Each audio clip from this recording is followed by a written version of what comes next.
M coaching centre Muzaffarpur में channel में आप लोगों का स्वागत है स्टूडेंट।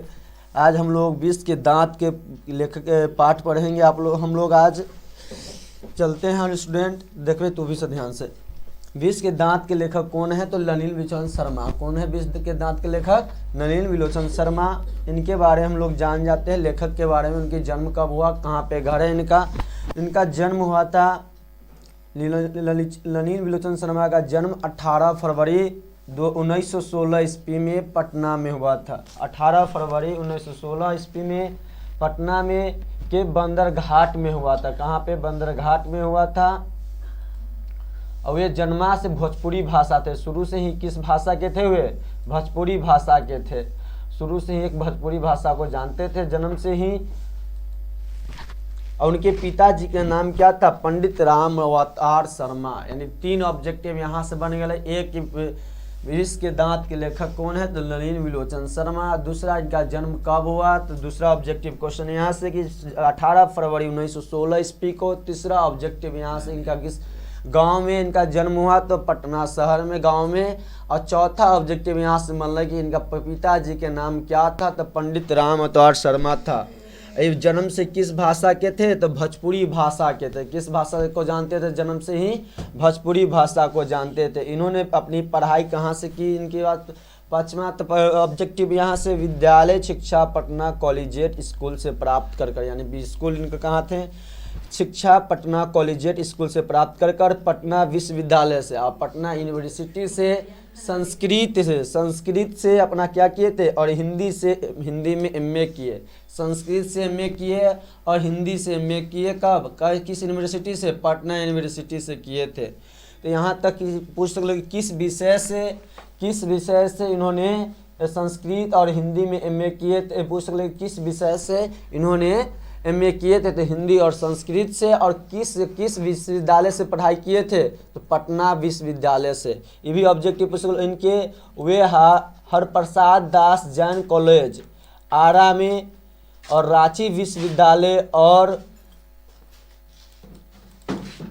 अंत में उन्होंने कहाँ पे? अंत में पटना विश्वविद्यालय के प्रधानाध्यापक यानी हेड मास्टर रहे थे। सबसे पहले वह कहाँ के हेड मास्टर बने? हरप्रसाद दास जैन कॉलेज आरा के। उसके बाद वहाँ से बनने के बाद वहाँ से ट्रांसफर इनका कहाँ हो गया? रांची विश्वविद्यालय में। और वहाँ से अंत में पटना विश्वविद्यालय में हेडमास्टर रहे थे। सन 1959 ईस्वी में वे पटना विश्वविद्यालय के क्या बन गए? 1959 ईस्वी में पटना विश्वविद्यालय के हिंदी के विभाग अध्यक्ष बन गए। यानी हिंदी के हेड डिपार्टमेंट के अध्यक्ष बन गए। और उनका मृत्यु यानी मरण कब हो गया? इनका मृत्यु 12 सितंबर 1961 ईस्वी तक इस पद 12 सितंबर 1961 ईस्वी में इनका मृत्यु हो गया। और जब तक मृत्यु तक किस पद पर बने थे? हिंदी विभाग के अध्यक्ष थे। यहाँ से 10-12 क्वेश्चन बन सकते हैं। एक फिर से देख लो कौन कौन क्वेश्चन बनते हैं यहाँ से। तो पहला क्वेश्चन बनते हैं यहाँ से कि नलिन विलोचन शर्मा का जन्म 18 फरवरी 1916 ईस्वी को हुआ था। कहाँ पे हुआ था? तो पटना ईस्वी में हुआ था। किस गांव में हुआ था? तो पटना में हुआ था। और किस गांव में? पटना जिले शहर के किस गांव में? बदरघाट में। और बदरघाट के बाद हम देखेंगे इसकी कौन सी भाषा था? तो भोजपुरी जन्मा भाषा था। चौथा, इनका पिता जन्म से ही भोजपुरी भाषा जानते थे। इनका पिताजी का नाम पंडित राम अवतार शर्मा था। और इनकी इसके बाद इन कहाँ से पढ़ाई किए? तो पढ़ाई इनकी पटना कॉलेजिएट से शुरू हुई और पटना विश्वविद्यालय से हिंदी और एमए किए। उसके बाद कहाँ? हरप्रसाद जैन कॉलेज आरा के टीचर बने हेडमास्टर। उसके बाद रांची विश्वविद्यालय। और उसके बाद कहाँ से?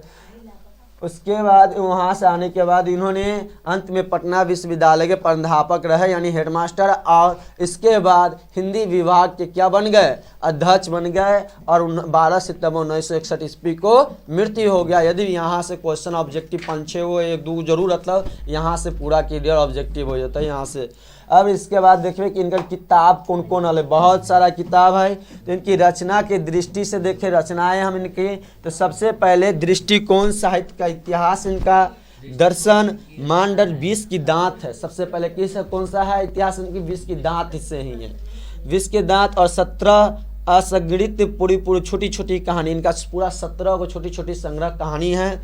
और कहानी संग्रह क्या है, संत परंपरा और संत साहित्य से है, सदल और किससे है, मिश्र ग्रंथ वाली आदि से है।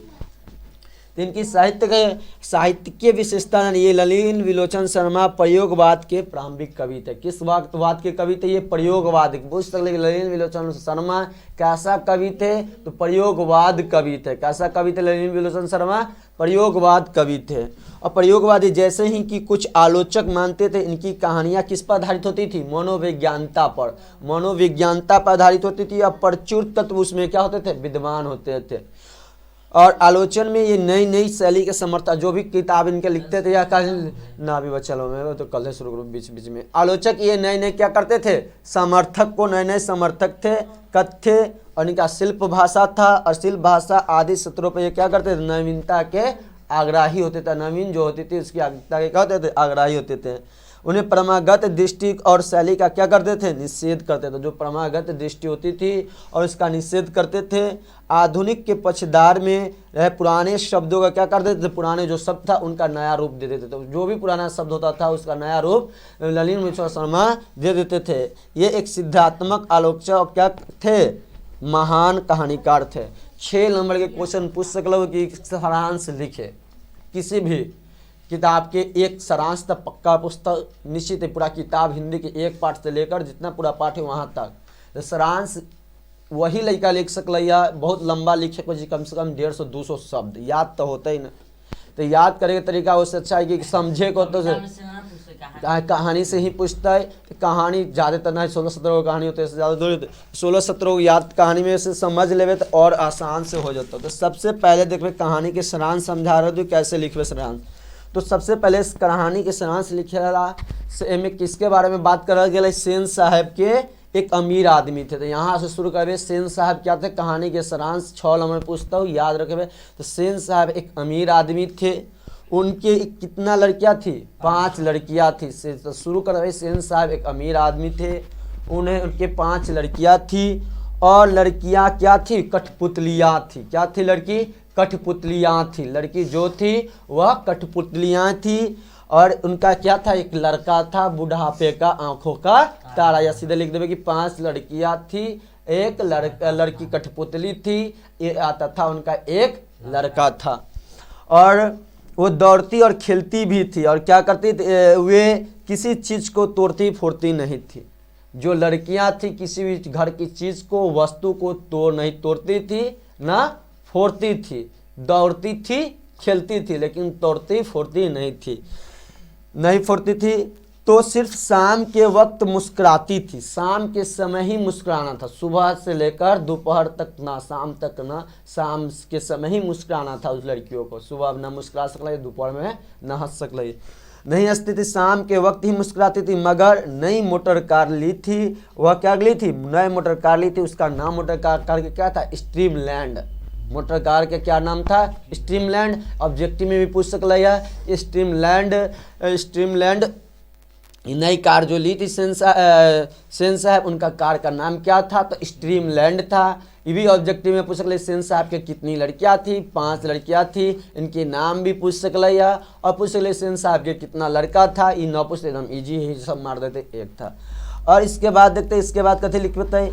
और इसके बाद काली चमकती हुई खूबसूरत गाड़ी थी। उनकी जो गाड़ी थी स्ट्रीमलैंड, जो मोटर कार ली थी, एकदम चमकती हुई, काली चमकती हुई क्या थी, वह चमकती हुई खूबसूरत गाड़ी थी। सेन साहब उस समय उस पर नाश था। उनके गाड़ी पर सेन साहब को बहुत ही नाश था। जो नई गाड़ी ली थी, पूछ सकते कि ऑब्जेक्टिव में सेन साहब का गाड़ी का रंग कैसा था, काला था और चमकती हुई। ऐसे भी पूछ सकते हो या कैसी गाड़ी की थी चमक, तो चमकती, काली चमकती हुई खूबसूरत थी। अब इसके बाद सेन साहब को उस पर क्या था, गाड़ी पे नाच था। जब गाड़ी पे नाच था तो एक धब्बा भी न लग न पाए उस गाड़ी पे, एक दाग या एक धब्बा भी न लग पाए उस गाड़ी पे। इतना ख्याल रखते थे सेन साहब, उस गाड़ी को ख्याल रखते थे। क्लीनर और सोफर को सेन साहब की सख्त ताकीद थी। जो क्लीनर साफ करने वाला गाड़ी था या सोफर था, उसको सख्त ताकीद रखते थे सेन साहब की। दम गाड़ी क्या रहे, हमेशा चमकते हुए रहना चाहिए। चूँकि खोखा सबसे छोटा सेन साहब का खोखा सबसे छोटा और सेन साहब के नामुईद बुढ़ापे के आंखों का तारा था। सेन साहब का जो खोखा था बेटा वह अनामित था, यानी जब बुढ़ापे में जन्म, उनका उम्र बुढ़ापे बीत रहा था उस समय वो जन्म लेता है। बुढ़ापे में आंखों की तरह था, इसलिए मोटर को कोई खतरा तो था, मोटर गाड़ी को किसी से खतरा था? खोखा से था, सिर्फ खोखा से था। मोटर को तो खतरा था, तो किससे खतरा था? खोखा से था। लिख सकते कि मोटर को तो खतरा था, खोखा से था। एक दिन की बात है, एक दिन की बात रहता है, सेन साहब सोफर के एक औरत से उलझ पड़ गए। बात यह थी कि उनके 5-6 साल का बच्चा कौन था? मदन। अब सोफर के एक बच्चा था जो यहाँ उनके यहाँ काम करता था, नौकर ड्राइवर, उनका एक बच्चा था, उसका नाम था मदन। मदन था तो क्या साल का था मदन? 5 से 6 साल का था मदन। 5 से 6 साल के कौन था? मदन था। और बच्चा मदन जो गाड़ी छूकर गंदा कर रहा था, सेन साहब का गाड़ी छूकर, मोटर कार को छूकर क्या कर रहा था? मदन गंदा कर रहा था। तो सोफर ने जब माना किया तो उल्टे सोफर से ही उलझने लगा। सोफर ने माना किया था, क्या क्या? सोफर से ही उलझने लगा, सोफर से ही झगड़े करने लगा। सोफर से झगड़े करने, वह मामला अभी तक सिमटा ही था कि इसी बीच खोके ने मोटर कार को पिछली की लाल शीशा चकनाचूर कर डाला। अभी कोई बीच में अपन बेटा से मदन से सोफर से चल रहा है, इसी बीच में खोका आ गया। खोका पीछे से लाल क्या क्या गाड़ी का लाल जो लाल शीशा था पीछे से चकनाचूर कर दिया। जो हेडलाइट लाल का ना पीछे के, वह चकनाचूर कौन कर दे? खोका कर दे। खोका कर डालता चकना को। लेकिन सेन साहब ने इसका बुरा नहीं माना। लेकिन किसने बुरा नहीं माना? सेन साहब जो गाड़ी का मालिक था, सेन साहब उनको बुरा नहीं लगता है। और जब सेन साहब को बुरा नहीं लगा, क्योंकि उनका कौन तोड़ा था? आंखों का तारा खोखा ने, बुढ़ापे के आंखों का तारा खोखा ने तोड़ा था, इसलिए उनको कोई बुरा नहीं लगता। बेटा तोड़ देता है। इसलिए अपने मित्रों से कहते हैं, देखा है आप लोग, ये शरारती हो गया है आंसू, मोटर के पीछे हरदम पड़ा रहता है। आप देखें, ये बहुत शरारती, ये बहुत बदमाश हो गया है। ये हमेशा क्या करता रहता है? मोटर कार के पीछे पड़ता रहता है। मोटर के पीछे हरदम पड़ता था। उसके कल पुर्जे से अभी से इसकी इतनी दिलचस्पी है। किसके बारे में कहता है? खोखा के बारे में कहता है। कौन कहता है? उसका पिता अपने दोस्तों से कहता है कि आप देखते हैं ये मोटर गाड़ी के पीछे दम इकट्ठे हो चुका है, इसके पीछे पड़ चुका। हमेशा क्या करता रहता है? पाठ पुर्जे से यह खेलता रहता है, पाठ पुर्जे से खेलता रहता है, हमेशा पीछे हरदम पड़ा रहता है। कल पुर्जे से इसकी अभी तक इतना दिलचस्पी हो गई है कि क्या बताऊं। शायद देखना चाह रहा था कि आखिर इतनी बत्ती था उसके अंदर है क्या, यानी बत्ती था जो लाल शीशा तोड़ा उसके अंदर है क्या, ये देखना चाहता था। कौन बोल रहा है? सेन साहब बोल रहा, अपने बेटे खोखा के बारे में बोल रहा है। ये देखना चाहता है शीशा तोड़कर उसमें कि अंदर बत्ती के अंदर क्या है, यह देखना चाहता था। ये क्या हुआ है रे? तो यहाँ तक समझ। इसके बाद हम लोग आगे देखते हैं। फिर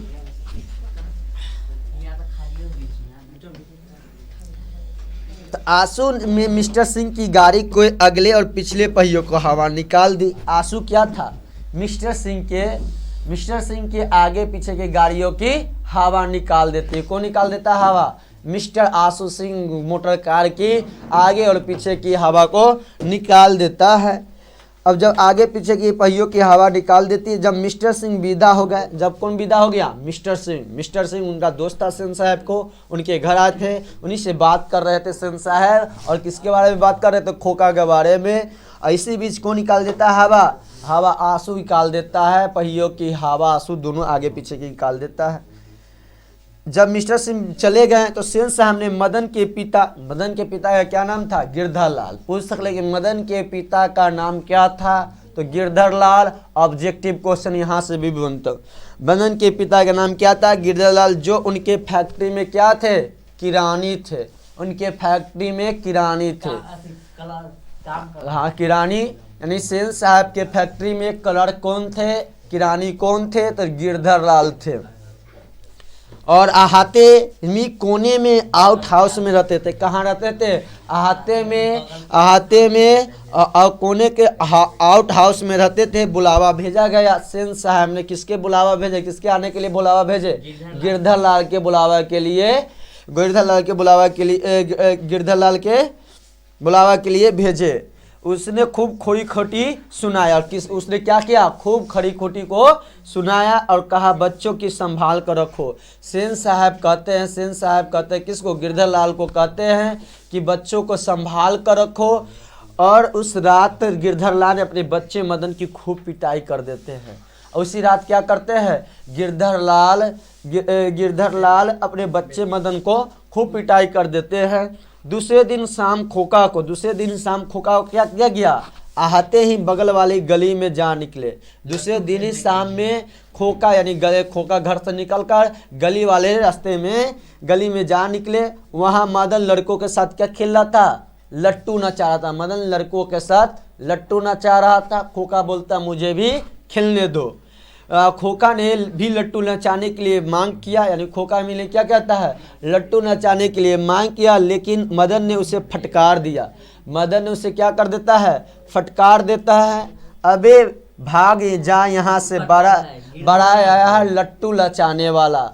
बोलता कि भाग जा यहाँ से, तू बड़ा आया है लट्टू नचाने वाला। कौन बोलता है? मदन बोलता है। किसको बोलता है? खोका को बोलता है। खोका को बोलता है लट्टू न चला आया, लट्टू है तेरे, जा अपनी बाबा से मोटर पर बैठ। बोलता है लट्टू है तेरे पास, जा अपने बाबा को बोलना मोटर पर बैठने के लिए, अपने बाबा के मोटर पर जाकर बैठ। आंसू को गुस्सा आ गया। किसको आ गया गुस्सा? आंसू खोका ही रह जाए, आंसू के नाम खोका। आंसू को गुस्सा आ गया। कासू हाँ, कासू को गुस्सा आ गया। किसको गुस्सा आ गया? कासू को गुस्सा आ गया। वह उसी उम्र में अपनी बहनों पर क्या करता था? नौकरों पर हाथ चला देता। हम छोटा सा ही था, लेकिन केकरों पर, बहन पर भी, अपने घर में नौकरों पर भी हाथ चला दिया चलता था। जिसको मन उसको मार पीट कर ठीक कर देता था। और क्या मांजाल कि उसे कोई कुछ करता? क्या किसी के पास ताकत था कि उसे खोका कोई कुछ बोल देवे? कासू को कोई बोल देवे, कुछ कह देवे। इसे न आओ न देखा ताव, अपना न आओ देखा न ताव, और मदन को एक गुस्सा रसीद कर दिया। यानी अपना न आओ देखा न ताव देखा, मदन को क्या किया? एक गुस्सा को घसीट दिया। अब जब एक गुस्सा रसीद दिया कर दिया, तो अब किसको कर देने के बाद पिता से पिट जाने के डर से रात 8 बजे को, पिता के पिट जाने के डर कारण से रात 8-9 बजे तक घर नहीं आया था। और पिता के मार खोका पिता से मार खाने की वजह से क्या किया था? रात के 9 बजे तक, 8-9 बजे तक वो अपने 8-9 बजे तक घर नहीं आया था। जब जबरदस्त भूख लगी थी, जब कस कर भूख लगा उससे खोका को, तब चुपके से घर में घुसा था। पिता गिरधर लाल से चुपके। और जब घुसा घर में तो रसोई घर में गया। और कहाँ जाता है पहले घर में घुसने के बाद में? रसोई घर में जाता है। जब रसोई घर में गया, जमकर खाना खाया। उसने क्या किया? जमकर खाना खाता है। जमकर खाना खाया। जब तक जमकर खाया, तो फिर बगल वाले सोने वाले कमरे में उसने अपने पिता की बातचीत की आवाज़ सुनाई दी। यानी बगल वाले रूम में, कमरे में उसके पिता बातचीत कर रहे थे, तो उसकी आवाज़ सुनाई देता है किसको? मदन को आवाज़ सुनाई दी। अरे अभी बतलाया था तो साहब ने सिर्फ कहा है कि आज तो तुम्हारे कोई ज़रूरत नहीं है, कल मकान खाली कर देना, अपनी तनख्वाह ऑफिस से ले लेना। यानी सेन साहब के अपने गिरधर लाल को बोले थे कि अब तुम्हें यहाँ का कोई काम की ज़रूरत नहीं है, मकान खाली कर देना, जितना तनख्वाह है ऑफिस में आकर आप हमसे ले लेना, ऑफिस से जाकर ले लेना। अब मदन बरामदे में रखी चरपाई पर सोने के लिए चला गया। मदन ने क्या किया? कमरे में, बरामदे में, हॉल में रखा गया था क्या? खटिया, चरपाई खटिया, उस पर सोने के लिए वह चले जाता है। जब उस पर सोने के लिए चला गया, इसी बीच अंधेरे में उसका पैर लोटे से टकरा गया। और इसी बीच क्या करता है? उसका पैर अंधेरा ग्रुप बरामदा था, हॉल अंधेरे में था, उसमें लोटा रखा था, उसमें पैर टकराया। जब पैर टकराया तो पैर टकराने के बाद क्या जाता है? पैर जब टकराया तो टकराने के बाद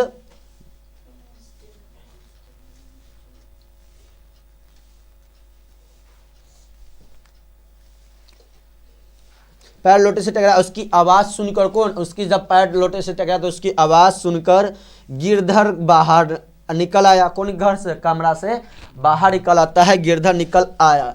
मदन डर गया कि आज की मार्स और दिनों की भी बुरी होगी, यानी मदन अभी और डर गया कि दिनों से भी ज़्यादा अभी इनको वो पिटाई लगने वाला, बहुत बुरी होगा।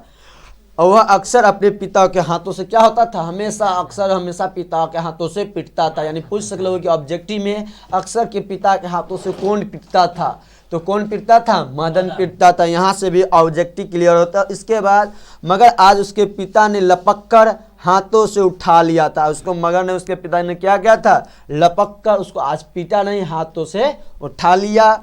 जब हाथों से इतना प्यार किया कि जितना पहले कभी भी नहीं किया, इतना प्यार करता है उसको मदन को कि जितनी पहले वह नहीं प्यार किया था। किया था क्योंकि जो काम उसके पिता उससे उल्लास के साथ, शाबाश बेटा, एक तेरा बाप है और तूने तो वह खोका के दो दांत तोड़ डाला। हाँ हाँ हंस कर, यानी मदन गिरधर लाल बोलता है मदन के, एक तेरा बाप है मैं, यानी खुद अपने बारे में बोलता है मदन, तो तुमने कर दिया खोका के दो दांत तोड़ डाले। खूब हंस रहा था। यह विष के दांत की कहानी है जिसके माध्यम से कहानीकार ने अमीरों को तथ्य के इतना ही तक रह। हाँ 19 के दांत ना है 19 के